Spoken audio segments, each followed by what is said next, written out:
عظیم باپ کی عظیم نصیحتیں۔ سیدنا سعد بن ابی وقاص رضی اللہ تعالی عنہ اپنے بیٹے کو مخاطب کرتے ہوئے فرماتے ہیں، بیٹا میرے بعد تجھے میرے سے بڑھ کر اپنا خیر خواہ نہیں ملے گا، سو اذا اردت ان تصلی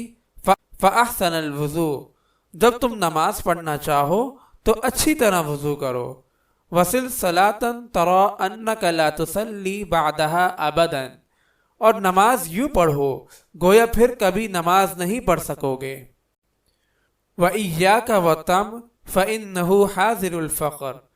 اور لالچ سے بچو یہ فقیری کا باعث ہے، وَعَلَيْكَ بِالْإِيَاسِ فَإِنَّهُ الْغَنِيُّ، اور لوگوں سے بے نیاز ہو جاؤ یہی حقیقی دولت ہے، وَإِيَّاكَ وَمَا يَتَعَذَّرُ مِنْهُ مِنَ الْقَوْلِ وَالْعَمَلِ، اور ایسے قول و عمل سے بچو جس کی بعد میں صفائیاں دینی پڑیں، وَافْعَلْ مَا بَدَا لَكَ، اور وہ کرو جو تم کرنا چاہو، لوگوں کو راضی کرنا چھوڑ دو۔